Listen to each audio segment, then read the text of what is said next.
In July 1518, a woman stepped into the streets of Strasbourg and began to dance. She didn't stop for days. Within a month, 400 people had joined her, and dozens would dance themselves to death.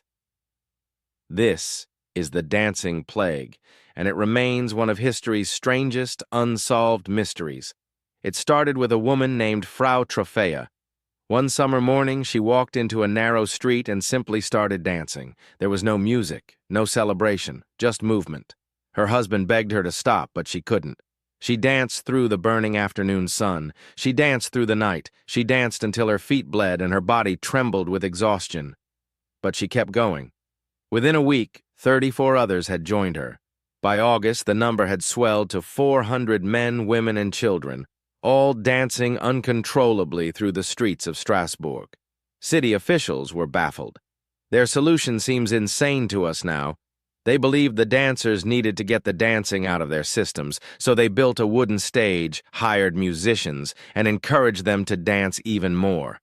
It didn't work. People collapsed from heart attacks. They suffered strokes. Their bodies gave out from sheer exhaustion. Historical records suggest dozens died, though the exact number remains disputed. So what caused this mass hysteria?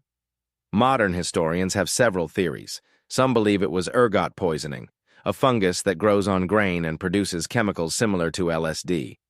But ergot typically causes convulsions, not coordinated dancing, and it restricts blood flow to the limbs, making prolonged movement nearly impossible. The more accepted theory points to mass psychogenic illness, essentially a physical manifestation of extreme psychological stress. The region had suffered years of severe famines and disease outbreaks. Smallpox and syphilis ravaged the population. Desperate poverty pushed people to the breaking point.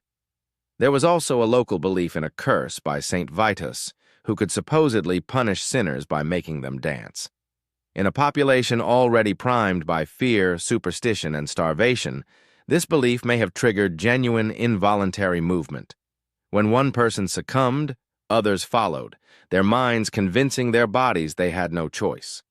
The dancing plague eventually ended in early September. Survivors were taken to a mountaintop shrine to pray for forgiveness. The dancing simply stopped as mysteriously as it had begun. This wasn't an isolated incident either. Similar outbreaks occurred throughout medieval Europe, though none quite matched Strasbourg's scale. 5 centuries later, the dancing plague reminds us how fragile the human mind can be, and how fear and desperation can manifest in ways we still don't fully understand.